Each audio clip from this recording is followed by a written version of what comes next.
Assalamualaikum dan salam sejahtera. Pada hari ini kita akan melihat idea utama di dalam bab 3 yang kita namakan sebagai Solution of the Newtonian Viscous Flow Equation.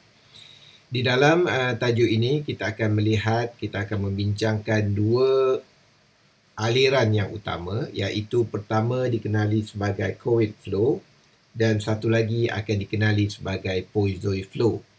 So, di antara perbezaan utama perkara ini ialah untuk Couette flow di sini, kita akan beranggapan bahawa tidak ada pressure distribution.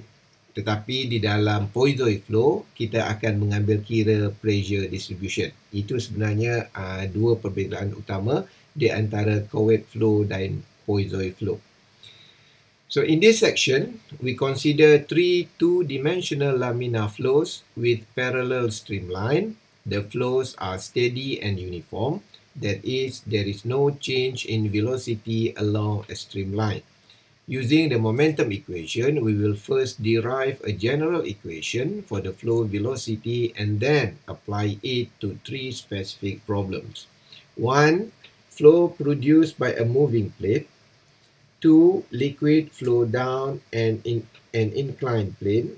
And the third one is flow between two stationary parallel plates.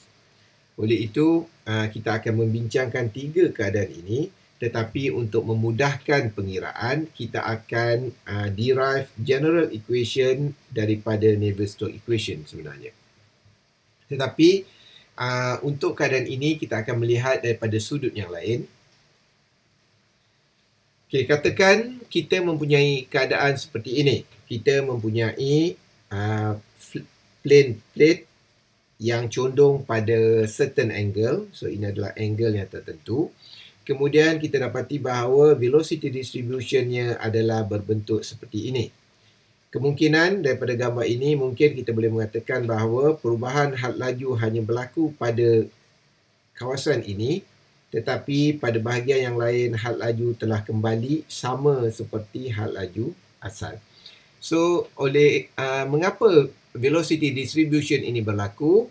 Ia berlaku disebabkan oleh berlakunya sifat no slip condition pada permukaan di bawah ini. Oleh itu, had laju di sini akan menjadi kosong.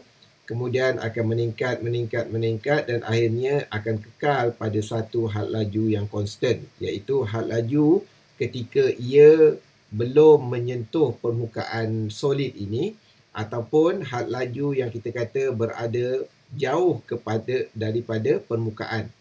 Kerana apabila had laju yang jauh, molekul yang jauh daripada permukaan, kita mengatakan bahawa kesan shear stress yang berlaku pada permukaan di sini langsung tidak dirasai oleh molekul yang berada jauh daripada permukaan. Oleh itu, kita boleh melukis velocity distribution seperti ini. Okay. So, kemudian untuk memudahkan pengiraan, kita melukis control volume seperti ini. Saya rasa pelajar mahir dengan perkataan control volume, iaitu kita anggap bahawa ada spesifik volume yang akan menjadi fokus kajian kita. Untuk lebih mudah, kita mengambil keadaan kontrol volume kita dalam bentuk empat segi. Oleh itu, kita dapati bahawa apabila kontrol volume ini kita sesuaikan ataupun kita analisis dengan menggunakan free body diagram, kita dapati bahawa tekanan daripada air akan menolak pada permukaan ini. Oleh itu, kita melukis tekanan pada kedua-dua bahagian adalah seperti ini, seolah-olah menolak kedua-dua permukaan. So, ini adalah kita kata basic idea, kita telah belajar di dalam undergraduate. So, saya tidak terangkan tentang idea ini. Kemudian, kita juga telah terangkan di peringkat awal kursus ini, subjek ini, ada shear stress yang bertindak di dalam control volume ini. Shear stress, kita telah belajar bahawa force sama dengan tau A. Oleh itu, hasil tindak balas shear stress dan area, kita boleh mengatakan bahawa wujud satu lagi daya pada permukaan ini. Okay. So kita akan melukis dalam bentuk yang berlawanan arah kerana shear stress melambangkan resistance. Oleh itu dia akan bertindak secara berbeza arah. Okey, kemudian oleh kerana kita menganalisa sama ada gas ataupun liquid, for sure gas ataupun liquid mempunyai mass, mempunyai jisim. Oleh itu, mass yang bertindak balas dengan graviti akan menghasilkan weight, berat. Oleh itu, berat di dalam keadaan ini, kita melukiskan ia bertindak perpendicular ataupun bertindak pada y-axis. Dan kita faham, pressure menghasilkan force, shear stress menghasilkan force. Oleh itu, berat juga kita anggap sebagai force. Oleh itu, kita kena pecahkan berat ini, W di sini, kepada komponennya, iaitu satu komponen yang selari pada arah X dan satu adalah komponen yang selari pada arah Y mengikut axis ataupun mengikut gambar rajah yang kita ada. Kerana ini kita takrifkan sebagai arah Y, iaitu perpendicular dengan arah X. Okey. So, kemudian kita beranggapan bahawa delta S di sini adalah sebagai panjang kontrol volume kita.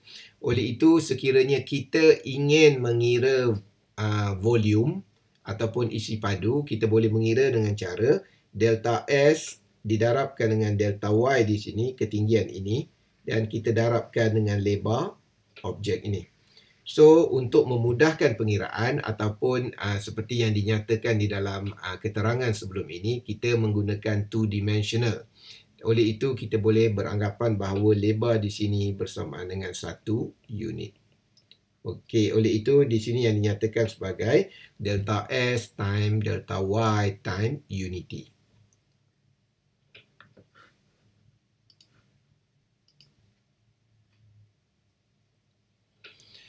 Kemudian, the flow is uniform, so that outflow of momentum is equal to the inflow and the momentum equation reduced to total force is equal to 0.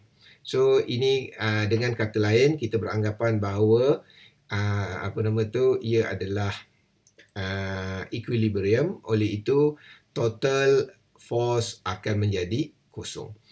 Dan kita menyelesaikan masalah ini dulu. Kita menyelesaikan satu persatu, kita pergi kepada pressure force. Oleh kerana kita mempunyai dua nilai pressure, satu yang bertindak di sebelah kiri dan satu yang bertindak di sebelah kanan seperti ini. Oleh itu, kita anggaplah force di sini adalah positif dan kita menulis P darabkan dengan delta Y. So, yang ini saya harap pelajar faham. Kalau kita refer kepada gambar rajah ini, kita ada pressure dan kita ada ketinggian delta Y. Dan kita tahu bahawa force sama dengan pressure time area. So, area di sini bermaksud delta Y darabkan dengan unity, dengan 1 unit. Oleh itu, memadai untuk kita menulis P darab delta Y. So, kita tolakkan dengan nilai force yang datang daripada sebelah kanan ke sebelah kiri. Dan kita boleh menulis seperti ini. Okay. So, kemudian kita juga boleh menulis persamaan yang melibatkan shear stress. So, kita ada dua shear stress seperti ini. Oleh itu, kita boleh mengira nilai shear stress seperti ini. Cuma di dalam pengiraan shear stress seperti ini, selalunya kita akan utamakan nilai yang lebih besar di sini. Kerana kita lihat di sini adalah tau campurkan dengan delta tau. So, maksudnya ia adalah nilai shear stress yang dicampurkan dengan satu unit yang lain. Oleh itu, kita menganggap nilai ini adalah lebih besar, ditolakkan dengan nilai yang lebih kecil dan kita boleh dapat nilai yang ini. Kerana apa? Di dalam shear stress, selalunya kita akan melihat perbezaan shear stress adalah resistance. So, kita ingin mencari nilai resistance tersebut. Kemudian, kita mengira gravitational force.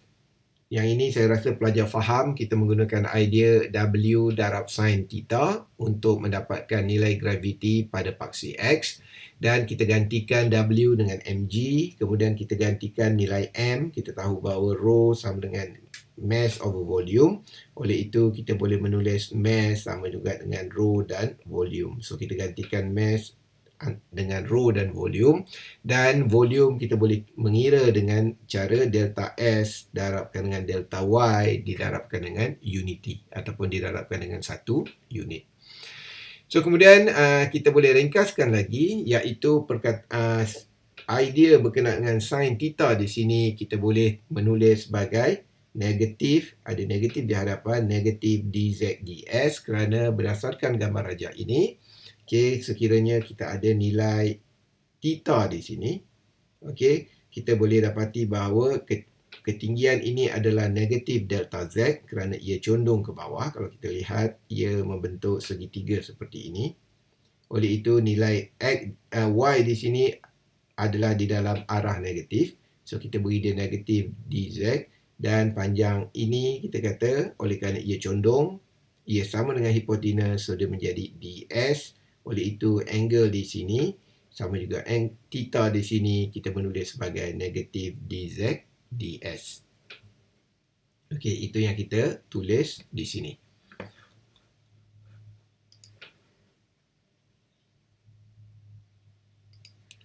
Oleh itu, kita boleh mengubah gravitational force menjadi seperti ini.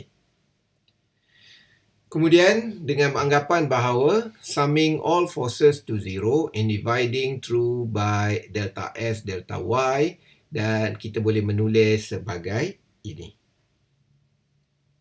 Dan untuk memudahkan pengiraan, ada ketika ataupun ada buku teks yang mengubah rho G di sini kepada gamma. So, gamma ini dikenali sebagai specific weight, dan perkara ini kita telah bincangkan, sepatutnya pelajar telah tahu di dalam undergraduate yang lalu. Kemudian, where we note that the gradient of the shear stress is equal to the change in piezometric pressure in the flow direction, the shear stress is equal to mu du dy, so the equation will become like this. So, yang ini sebenarnya kita cuma mengubah nilai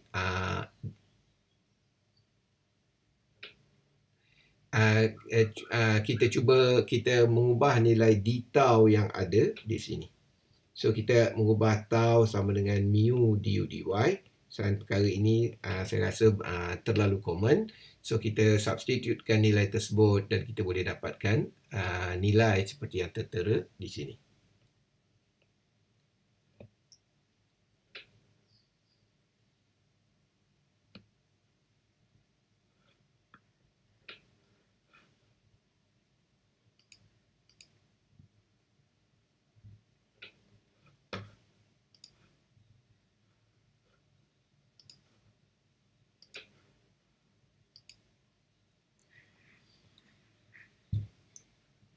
Kemudian kita teruskan dengan menganalisa 3 keadaan. Saya rasa pelajar boleh melihat video ini di kemudian. Kita ada 3 keadaan. Keadaan yang pertama ialah flow produced by moving plate. So, apa yang dimaksudkan dengan flow produced by moving plate ialah kita mempunyai 2 plate seperti ini, satu di bawah dan satu di atas. Secara idealnya, kita akan beranggapan bahawa plate di bawah adalah fix, iaitu U sama dengan kosong. Tetapi plate di bahagian atas akan bergerak dengan certain velocity, dengan had laju tertentu. Selalunya kita menulis sebagai had laju U, capital U. Okay. Keadaan ini boleh berlaku dengan pelbagai, sama ada kedua-dua plate bergerak pada arah yang sama atau kedua-dua plate bergerak pada arah yang berlawanan atau satu bergerak dan satu tidak bergerak. So, saya harap pelajar dapat melihat contoh untuk perkara ini. Kemudian, consider the flow between the two plates as shown below. The lower plate is fixed and the upper plate is moving with a speed u. The plates are separated by a distance L. In this situation, there is no pressure gradient in the flow direction. So, dPds is equal to 0.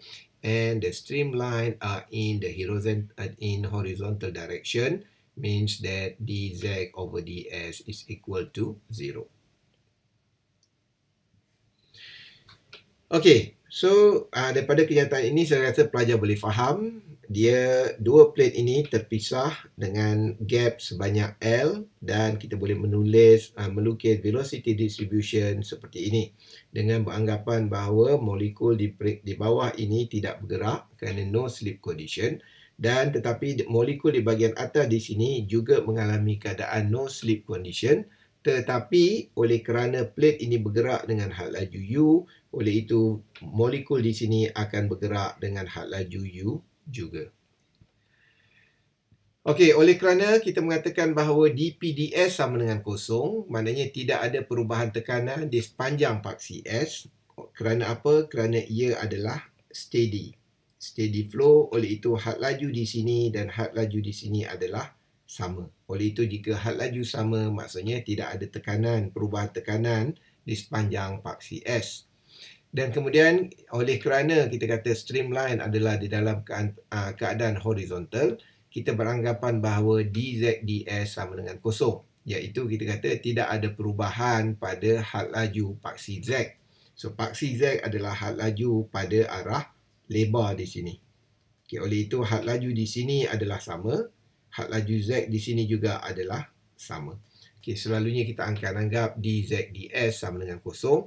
Dan antara anggapan yang mudah mengapa dz ds sama dengan kosong ialah kerana kita beranggapan bahawa aliran ini adalah laminar dan molekul hanya bergerak pada arah S. Oleh itu had laju yang wujud hanyalah had laju U.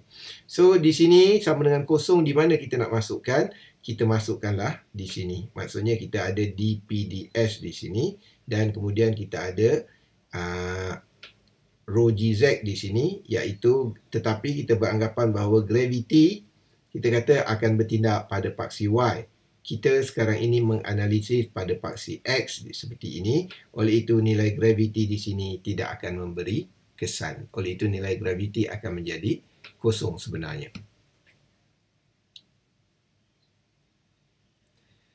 Oleh itu, kita boleh meringkaskan equation 1. So, equation 1 di sini sebenarnya adalah refer kepada keadaan ini. Oleh itu, kita beranggapan bahawa d2u over dy2 sama dengan kosong. Saya rasa di sini pelajar telah faham. Kita terpaksa integratekan perkara ini, terms ini untuk mendapat velocity profile yang tertentu. Dan ini adalah contoh pengiraan yang sama tetapi tidak menggunakan idea control volume. Kita menggunakan idea Navier-Stokes. So, saya ringkaskan di sini. Kita dapati bahawa jika kita melihat daripada idea Navier-Stokes, kita boleh menulis persamaan Navier-Stokes itu seperti ini. Dan kita boleh beranggapan bahawa ia hanyalah one dimensional. Oleh itu, V0 dan W0 steady state du dt sama dengan kosong, zero pressure gradient dp dx sama dengan kosong, fully developed flow du dx sama dengan kosong, a wide channel du dz sama dengan kosong, dan gravity does not exist in x-axis. Oleh itu, setelah kita masukkan semua sekali nilai, kita dapati bahawa hanya nilai d2u dy2 sahaja yang tertinggal dan gravity juga akan hilang. Oleh itu kita akan dapati bahawa nilai ini akan sama dengan kosong. Oleh itu sama yang term yang sama kita boleh dapat, sama ada kita menggunakan idea control volume ataupun kita menggunakan idea Navier-Stokes equation. So daripada d2u over dy2 sama dengan kosong, kita perlu selesaikan kerana keadaan ini masih lagi di dalam keadaan differential term. Oleh itu, apa yang perlu kita buat ialah kita akan integrate dua kali. So, untuk kita integrate, kita kamirkan term tersebut, kita perlu ada boundary condition. So, saya rasa pelajar dapat menulis boundary condition seperti yang dinyatakan di dalam slide ini. Kerana kita ada dua plate di sini. Kita ada velocity profile seperti ini. Dan kita boleh menulis bahawa pada keadaan ini, had laju U sama dengan kosong, pada Y sama dengan kosong, dan pada keadaan ini, ia boleh berlaku seperti ini, iaitu had laju akan menjadi capital U pada kedudukan Y sama dengan L. Saya ringkaskan proses kameran di sini. Okey, proses kameran 2 kali yang pelajar perlu buat akan menghasilkan nilai U sama dengan C1Y campur C2. Contoh kameran di sini telah banyak ditunjukkan di dalam contoh bab 1 dan bab 2 sebenarnya. Kerana itu adalah basic idea di dalam partial differential form. Dan cuma kita belum spesifik idea daripada Couette dan juga Poiseuille. So di dalam tajuk ini kita mengatakan bahawa sekiranya dua plate yang dipisahkan oleh satu cecair, kita boleh menganalisis dengan menggunakan idea ini. Kemudian daripada basic idea di sini, kita masukkan boundary condition yang kita ada. So, contoh di sini juga telah banyak dibincangkan di dalam tutorial yang lepas. Saya harap pelajar boleh menyimak tutorial tersebut. Dan akhirnya kita boleh mengira ataupun kita boleh dapatkan velocity profile seperti ini. So, U sama dengan capital U Y over L. Setengah buku mereka akan menulis sebagai U over capital U sama dengan Y over L. Okay, so setengah buku akan menulis seperti ini ataupun setengah application. So nanti di dalam tajuk boundary layer kita akan menggunakan velocity profile yang ditulis dalam bentuk U over capital U seperti ini. So kemudian it is shown that the velocity profile is linear between two plates. The shear stress is constant and equal to this one.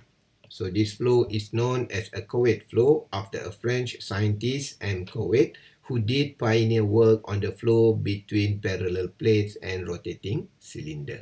So ini yang dibuat oleh seorang saintis Perancis, Couette, yang menyatakan bahawa sekiranya ada dua plate yang disetting seperti ini, so kita boleh dapati bahawa velocity profile yang berlaku di antara dua plate ini sebenarnya adalah linear. Okay, linear. Dan akhirnya kita boleh membuat equation shear stress sama juga dengan mu du dy ataupun mu u over L. Okay, so mu di sini adalah dynamic viscosity. So idea yang sama juga sebenarnya telah dipropose oleh Newton.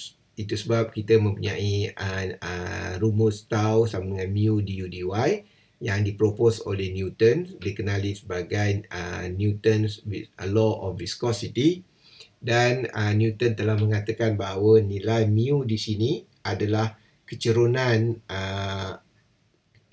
apabila kita buat graf di sini, katakan kita beranggapan bahawa tau di sini adalah Y dan du dy di sini adalah X. So, mu di sini adalah constant, iaitu akan menghasilkan satu garis lurus dan kecerunan ini dikenali sebagai mu. Okay. Dan ini adalah terlalu, saya rasa basic terhadap fluid dan saya rasa pelajar telah faham perkara ini pada pembelajaran yang lalu.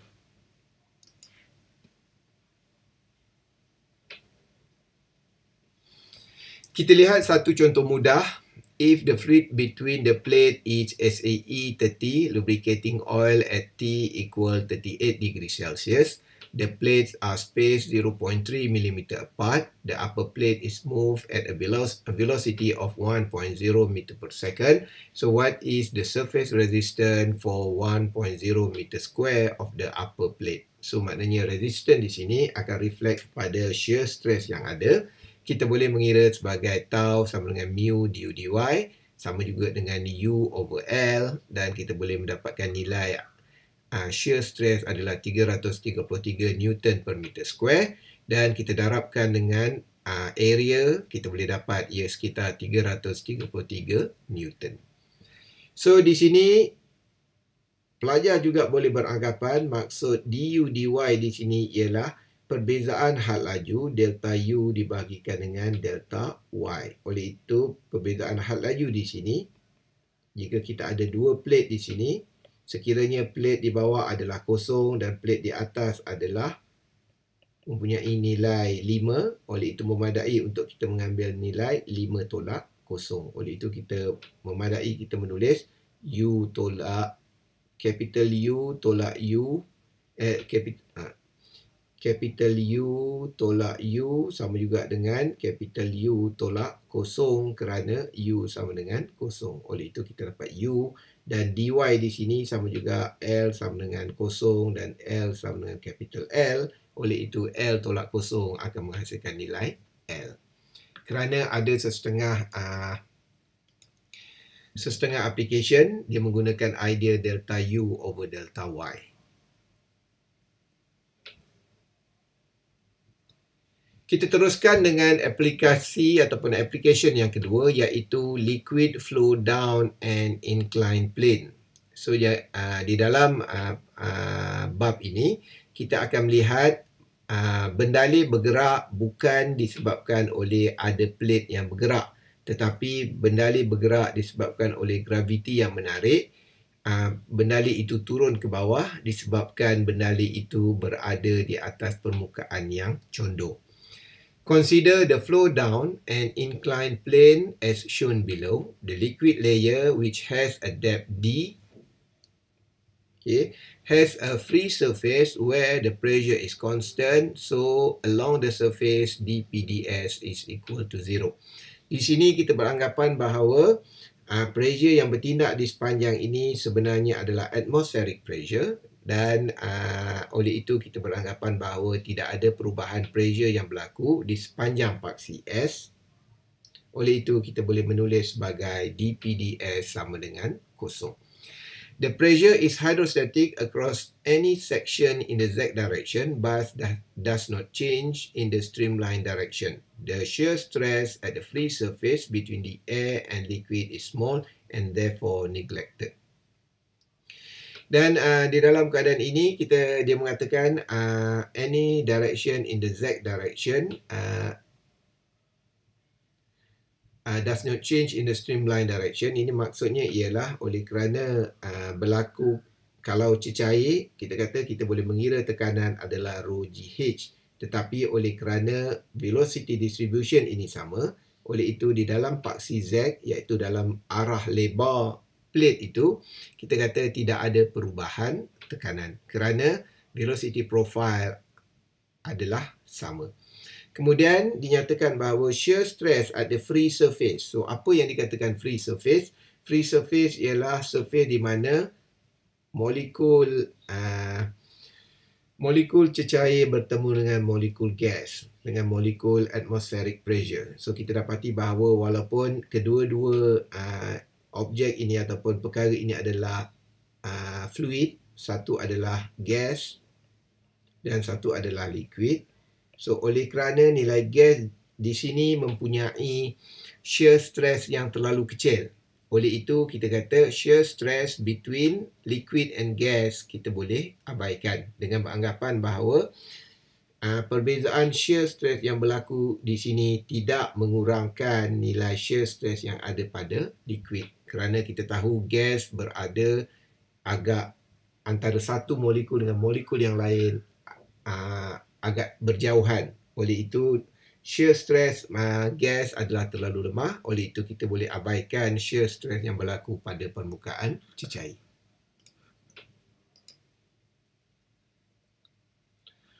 Kemudian kita kembali kepada equation 1.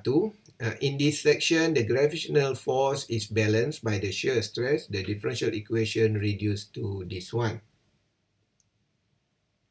So kemudian kita dapati bahawa kita tidak boleh kita tidak boleh sama dengan kosong di situ. Kerana apa? Kita kata ada wujud daripada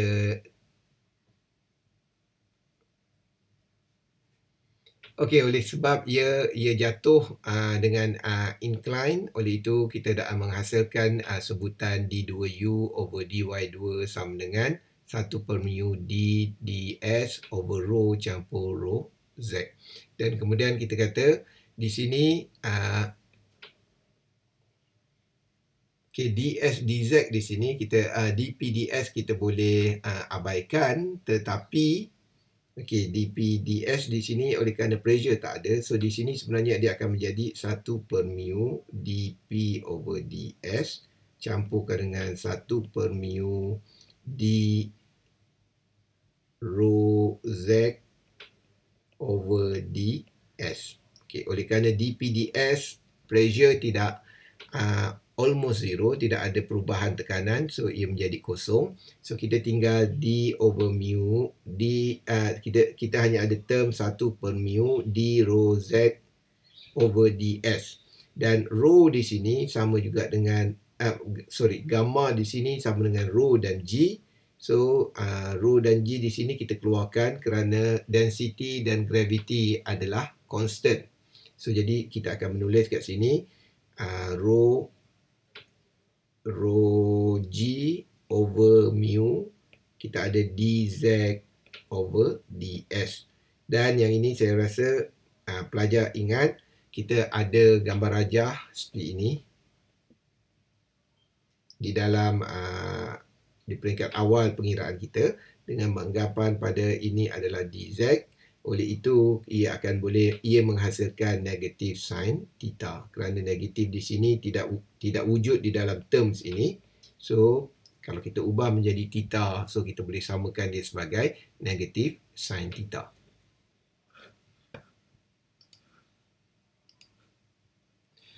Kemudian kita masukkan boundary condition. Okey, cuma yang specialnya ialah pertama saya rasa pelajar tentu memahami U sama dengan kosong, Y sama dengan kosong, iaitu had laju U sama dengan kosong di sini pada ketika Y sama dengan kosong.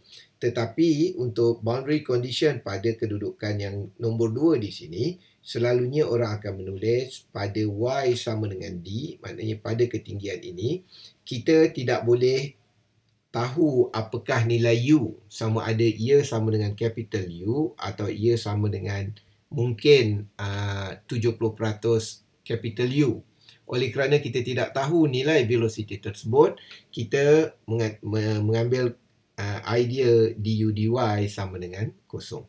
Okay, yang ini kita kata kerana kita tidak jelas tentang perkara tersebut. Okay, walaupun du dy sama dengan kosong membawa maksud tidak ada perbezaan U pada paksi Y. So, maksudnya bermula pada titik ini nilai U akan menjadi constant. So, maksudnya tidak ada perubahan U lagi pada paksi Y. So, du dy. Ia tidak sama dengan anggapan U sama dengan capital U. Kerana kalau U sama dengan capital U, kita telah tahu bahawa nilai U sama dengan capital U. Tetapi nilai du dy sama dengan kosong mengatakan bahawa had laju U di sini tidak lagi bertambah di sepanjang paksi Y.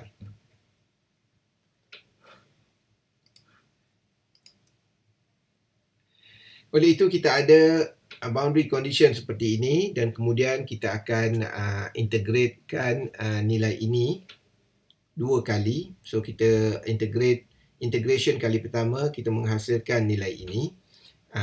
Saya tidak tunjuk integration step tersebut. Saya harap pelajar boleh membuatnya sendiri. So kita dapat nilai ini dan kita mempunyai nilai constant C, dan kemudian kita masukkan boundary condition yang kita ada. Oleh kerana di sini mempunyai nilai du dy, so kita masukkan nilai boundary condition yang nombor 2. So kita masukkan du dy sama dengan kosong at y equal to d. So and then constant tersebut akan mempunyai nilai ini, gamma d over mu sin theta. So apa yang perlu kita buat, kita kena masukkan di dalam equation tersebut. So kita kena masukkan di dalam nilai c di sini. So sekali lagi saya ingatkan, di dalam keadaan ini jangan sewenang-wenangnya kita masukkan nilai C sama dengan kosong. So setelah kita masukkan nilai C sama dengan ini, so kita boleh the equation become like this one, and then kita integrate for the second time, kita boleh menghasilkan sebutan ini dan juga another constant. So untuk keadaan ini kita masukkan U sama dengan 0, add Y sama dengan 0, oleh itu nilai C sama dengan 0. Oleh itu kita boleh finalizekan equation yang kita ada seperti ini. Di mana nilai nu di sini adalah kinematic viscosity dan nilai mu membawa maksud dynamic viscosity.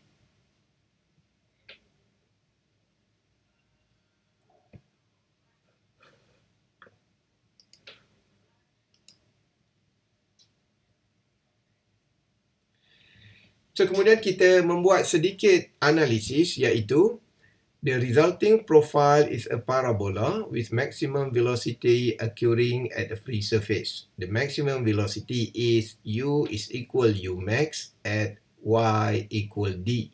Oleh itu kita boleh menyatakan bahawa u max di sini berlaku pada keadaan gamma d2 d kuasa 2 over 2 mu sin theta. The discharge unit per unit width can be obtained by integrating the velocity u over the depth of flow. So, apa yang dimaksudkan dengan ayat ini ialah apa yang kita dapat di sini hanyalah nilai velocity. Dan sekiranya kita ingin mengira kadar alir yang melalui sesuatu plane di situ, kita boleh mengira dengan menggunakan rumus Q sama dengan AV. Cuma apa yang perlu kita faham, kita tidak boleh hanya menggunakan satu equation sahaja, kerana velocity profile kita ada satu plate yang condong dan kita ada velocity profile. Oleh itu kita tidak boleh menggunakan satu velocity sahaja kerana velocity berubah-ubah. Oleh itu kita perlu menggunakan idea kameran. Oleh itu caranya ialah sama juga. Had laju adalah Q sama juga dengan U didarabkan dengan A. So kita tahu bahawa ketinggian ini adalah dy dan lebarnya adalah 1. Oleh itu kita boleh membuat kameran U dy darab 1. So oleh kerana darab 1 tu tidak akan appear, dia akan hilang. Oleh itu rumus untuk mencari kadar alir menjadi integration of u dy from 0 to d. So 0 to d ialah di sini adalah 0 dan ini adalah ketinggian y sama dengan d. So kita masukkan nilai u tetapi bukan nilai u maksimum di sini. Kita masukkan nilai u yang kita dapat melalui equation ini. So jadi kita masukkan nilai tersebut. Okey, dan kita kamerkan kepada dy dan akhirnya kita boleh dapat nilai tersebut adalah seperti ini. Okey, so oleh itu kita boleh mengatakan bahawa average velocity, maksudnya kita kembali kepada rumus asal Q sama dengan AV dan kita boleh mendapat nilai kadar alir. Kita bahagikan dengan A di sini, kita boleh mendapat nilai average velocity. So, kita boleh mendapat nilai average velocity dengan menggunakan rumus G d square over 3 nu sin theta. So, di sini saya harap pelajar boleh alert sedikit kerana apa? Kita, cara untuk mengira average velocity adalah seperti ini. Kerana apa? Kita perlu mengira secara spesifik dahulu apakah nilai kadar alir untuk sesuatu aliran, barulah kita boleh mencari average velocity-nya. Kita tidak boleh just ambil salah satu ataupun maximum velocity ataupun minimum velocity untuk membuat pengiraan. Kerana apa? Kadar alir kita kata boleh ditentukan melalui experimental work ataupun kita boleh kira secara fizikal kadar alir yang melalui sesuatu sistem. Oleh itu, kita perlu memastikan bahawa nilai kadar alir adalah sama di antara calculation dan juga experimental works.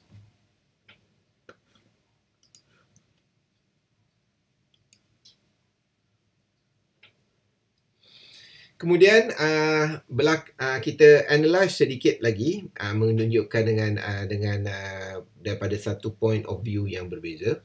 The slope S theta sama juga dengan tangent theta. is approximately equal to sin theta for a small slope. Sometimes the equation for velocity can be written as this one.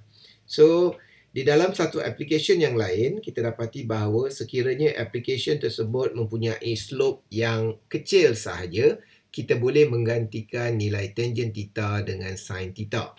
Dan equation tersebut kita gantikan sebagai S0 seperti ini dan kita boleh menulis seperti ini. So experiment have shown if Reynolds number based on the depth of the flow, maksudnya sekiranya kita mengira Reynolds number dengan menggunakan rumus rho VD over mu, di mana D di sini adalah bukan diameter kerana kita melibatkan application ada slope dan air yang berada di atasnya.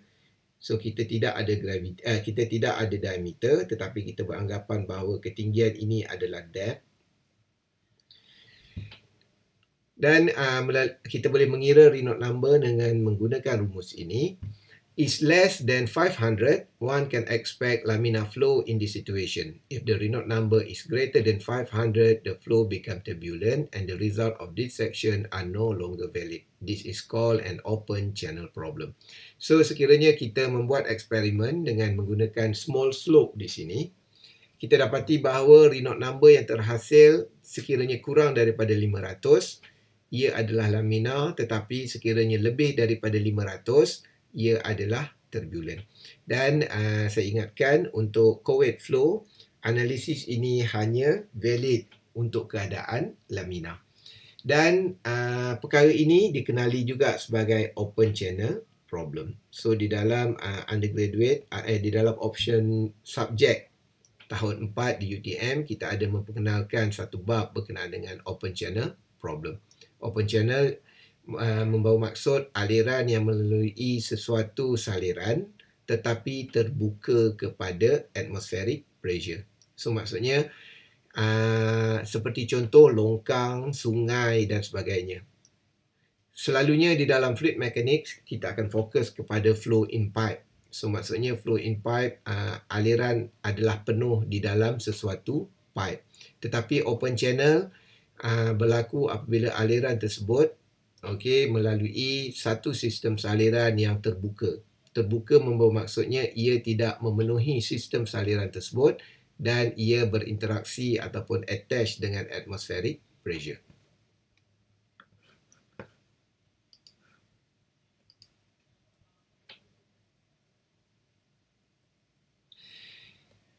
Ini adalah example mudah crude oil dengan nilai kinematic viscosity dan juga specific gravity 0.2 flows over a flat plate that has a slope of S equals 0.02. If the depth of flow is 6 mm, what is the maximum velocity and what is the discharge per meter of width of plate? Determine the Reynolds number for this flow. So kita ketahui bahawa ini adalah rumus had laju yang kita dapat daripada perbincangan kita sebelum ini. Dan pada had laju Y sama dengan D, had laju maksimum adalah sekitar 0.038 meter per second. Kita boleh mengira discharge per meter of width as shown here dan kita dapat ia adalah 1.52 darab 10 kuasa negatif 4 meter square per second dan kita boleh mengira Reynolds number sebagai 1.63. Oleh kerana nilai ini kurang daripada 500, kita beranggapan bahawa aliran ini adalah aliran laminar. Walaupun soalan ini agak mudah, saya harap pelajar boleh membuat integration yang ditunjukkan di dalam pengiraan sebelum ini. Pada kuliah ini, kita akan membincangkan berkenaan dengan flow between stationary parallel plates. Apa yang dimaksudkan dengan flow between stationary parallel plate adalah seperti yang dinyatakan di dalam gambar rajah ini. Katakan kita mempunyai dua plate di sini, tetapi kedua-dua plate ini tidak bergerak, tetapi air ataupun bendalai di antara dua plate tersebut yang akan mengalir dengan certain velocity. Ini kerana plate ini berada condong dan kecondongan ini yang menyebabkan ia mengalir daripada atas ke bawah. Consider the two parallel plates separated by a distance b as shown below. In this situation, the flow velocity is 0 at the surface for both plate. The boundary condition will become like this. So, saya rasa pelajar boleh menulis boundary condition ini dengan melihat kedudukan molekul di dalam gambar rejak ini. Pada kedudukan di sini, kita dapati bahawa had laju adalah kosong pada kedudukan Y sama dengan kosong, dan pada kedudukan ini juga had laju adalah kosong pada kedudukan B. So, walaupun kedua-dua nilai ini sama dengan kosong, pelajar jangan khawatir, sila gunakan nilai yang sebenar ini di dalam pengiraan untuk menghasilkan ataupun untuk mendapatkan velocity profile. Seterusnya, kita menggunakan equation yang kita dapat daripada pengiraan yang pertama ataupun kita daripada equation 1, kita integratekan dua kali kerana kita mempunyai d2u over dy2, dan kita masukkan boundary condition, dan kita akan mendapat setelah kita integrate dua kali, kita akan dapat sebutan seperti ini. Oleh kerana kita integrate dua kali, akan wujud dua nilai constant. So, kemudian kita masukkan nilai boundary condition u sama dengan kosong, y sama dengan kosong. Kita dapati bahawa nilai C2 sama dengan kosong. Kemudian kita masukkan boundary condition yang kedua, u sama dengan kosong pada y sama dengan b. Kita boleh dapati bahawa nilai C1 sama juga dengan nilai ini. So, jadi apa yang kita perlu buat ialah nilai C1 di sini kita kena masukkan di dalam nilai C1 di sini untuk menghasilkan final equation untuk velocity profile seperti yang tertera di dalam slide. Okey, di sini mungkin yang menjadi perbahasan ialah bagaimana daripada rumus ini bertukar menjadi DH ds. Yang ini sebenarnya kita boleh melihat daripada sini. Kalau kita melihat daripada sini, kita ada dP over ds dan kita ada d gamma z over ds. Kita akan plus di situ. So, P adalah pressure. Kita boleh ganti dengan menggunakan rumus rho GH. Dan di sini pun rho G di sini. Gamma di sini kita boleh ganti dengan rho G dan Z. Oleh kerana sebenarnya rho GZ dan rho GH ni adalah sama. Oleh itu, kita boleh simplifykan menjadi DH ds. Kerana H akan melambangkan ketinggian dan nilai rho G di sini kita boleh masukkan sebagai gamma dan kita letakkan di hadapan.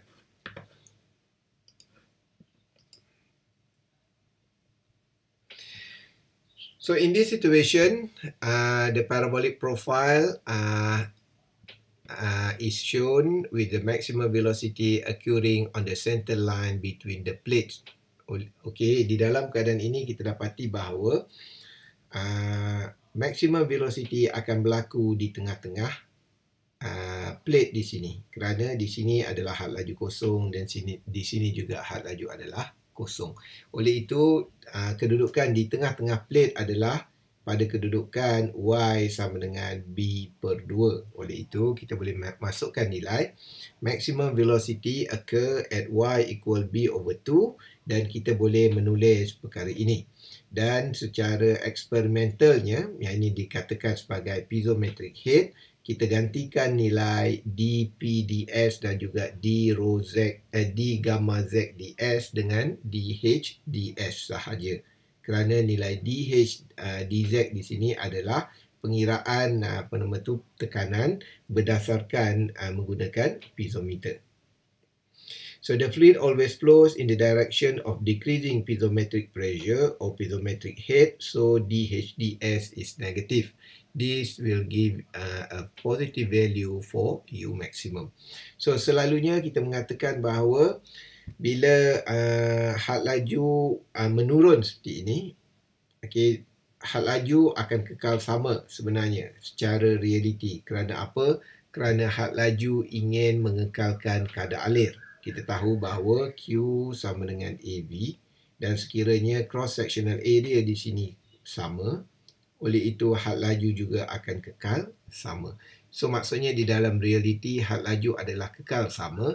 Tetapi, saya rasa pelajar faham kalau aliran sama ada di dalam pipe ataupun aliran di dalam parit atau sebagainya, kita dapati bahawa akan ada pressure drop.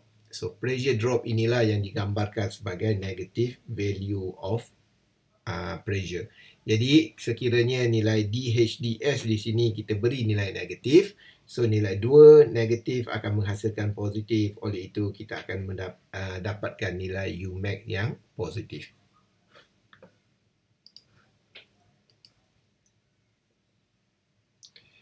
Dan seterusnya, the discharge per unit width can be found by integrating the velocity over the distance between plates. Yang ini saya telah terangkan. So, sekiranya kita integrate integral 0 hingga b u over dy, kita boleh mendapatkan nilai ini. Dan kita boleh mengira average velocity sebagai 2/3 Umax. So, ini kita kata adalah trik untuk mengira average velocity di dalam flow between two plates. And was the case with unconfined laminar liquid flow over a plane surface, the velocity distribution is parabolic. However, in this situation, the maximum velocity occurs midway between two plates. Note that flow is a result of a change of piezometric head, not just change of P or Z alone. So, yang ini kita kena faham maksud piezometric head di sini adalah sekiranya tekanan di situ diukur dengan menggunakan U-tube manometer. So, nilai H di situ akan reflect. Itu yang dikatakan ia bukanlah sekadar perubahan pressure ataupun Z alone. Dia adalah hasil tambah kedua-dua perkara ini. Kenapa di sini kita keluar P dan rho Z? Kerana kita bermula dengan kontrol volume dan sama juga sekiranya kita menggunakan Navier-Stokes equation. Di dalam Navier-Stokes equation kita akan ada nilai P. Okey, tetapi di dalam experimental works ataupun sekiranya kita mengukur tekanan dengan menggunakan alat, kita hanya akan mengira berdasarkan ketinggian cecair sahaja. So, experiment revealed that if Reynolds number is less than 1000, the flow is laminar. For Reynolds number greater than 1000, the flow may be turbulent and the equation in this section is invalid. So, untuk limit Reynolds number sama dengan 1000 ini, ia adalah reflect kepada flow in pipe. Okay. Walau bagaimanapun di dalam textbook selalunya flow in pipe kita akan kata sekiranya Reynolds number lebih kecil daripada 2000 akan menghasilkan laminar flow. Okay. So ia sebenarnya adalah bergantung kepada kekasaran permukaan. Oleh itu selalunya walaupun 2000 masih lagi kita boleh beranggapan bahawa aliran tersebut adalah laminar.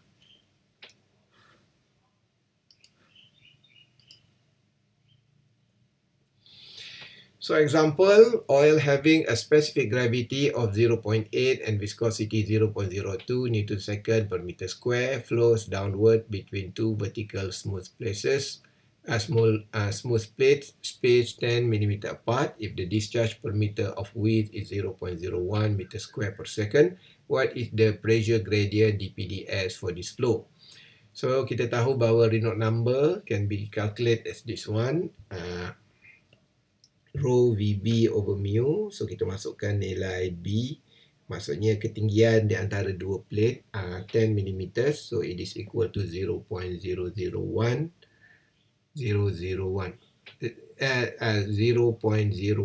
meter. Dan kita boleh dapat nilainya adalah 400. Dan kita boleh mengira nilai mu, kinematic viscosity, dengan membahagikan nilai mu over rho, kita dapat 0.000025 meter square per second.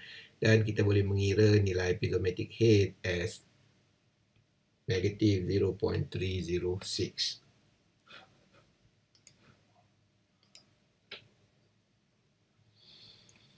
So, however, DHDS sebenarnya adalah kita kata perbezaan di antara D over ds, rho over mu, P over rho gamma plus Z. sama dengan negatif 0.0306. Because the plates are vertically oriented and S is negative downward, so kita boleh beranggapan bahawa dz over ds sama juga dengan negatif 1. So kita boleh masukkan, rearrange the equation, and finally kita boleh dapat dp ds sama dengan 5447 Newton per meter square. So in the other word, the pressure is increasing downward at a rate of 5.45 kilopascal per meter for length of plate.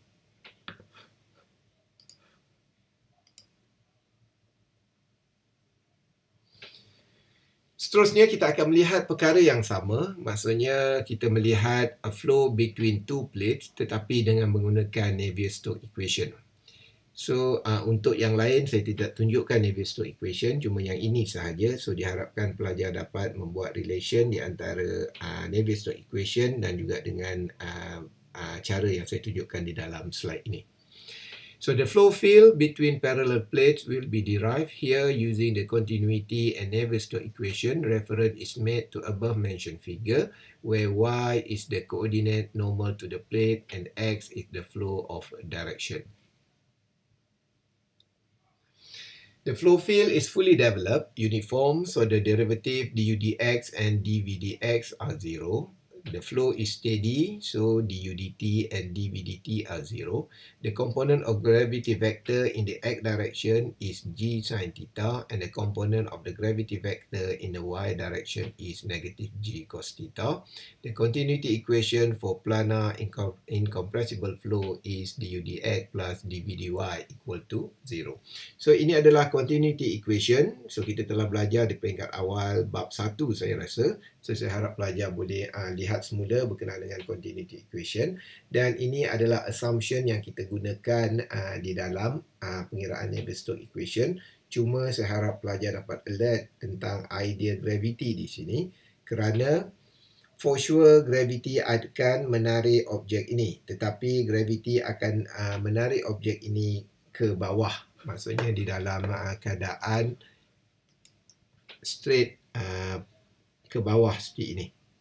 Okay. Walau bagaimanapun, kita terpaksa untuk pecahkan komponen gravity ini kepada paksi Y dan juga paksi X berdasarkan lukisan ini. So, itu yang dimaksudkan dengan ayat tadi.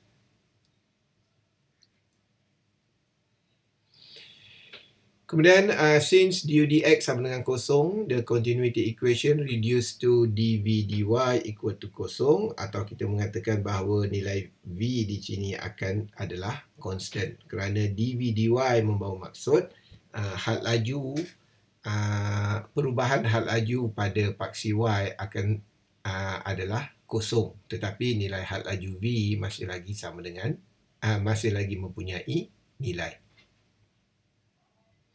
So at the surface of the plate y equal to 0, the velocity is 0, so v is equal to 0.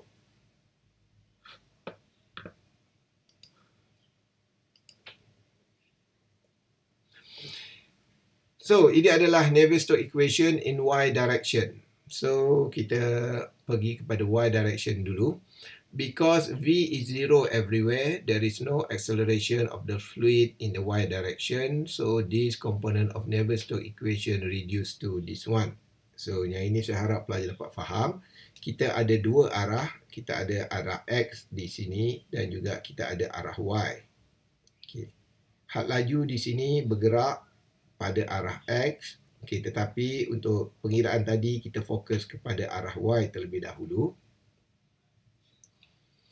Kerana apa? Kita kata gravity akan bertindak pada arah Y dan kita dapat bahawa dP over dy sama dengan negatif rho g cos theta.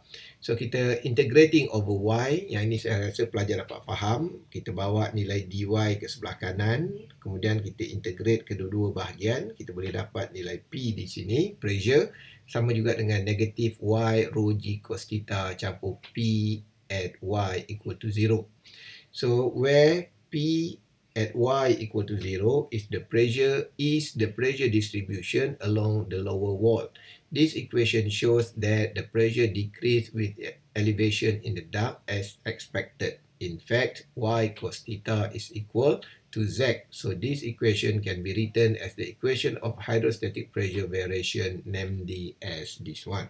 Ini yang saya katakan correlation di antara calculation yang kita buat dengan experimental. So akhirnya kita dapati bahawa nilai pressure yang dapat daripada calculation di situ akan reflect kepada nilai secara eksperimental, iaitu kita boleh mengira dengan menggunakan rumus rho g h.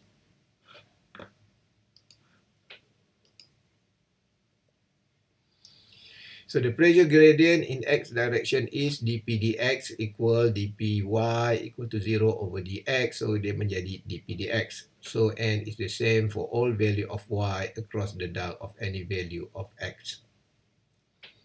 So ini adalah nilai dp ataupun nilai perbezaan pressure yang kita dapat daripada pengiraan y-axis. Kemudian kita melihat the Navier-Stokes equation in the x direction.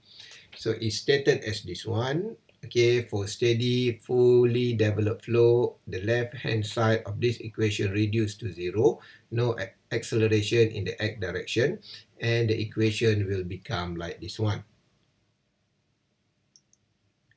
So yang ini saya harap pelajar dapat olah semula berdasarkan pemahaman idea Navier-Stokes equation yang kita belajar pada bab yang terdahulu. Dan oleh kerana pressure dan juga gravity bertindak, so d2u dy2 tidak sama dengan kosong, dan kita mendapat sebutan ini.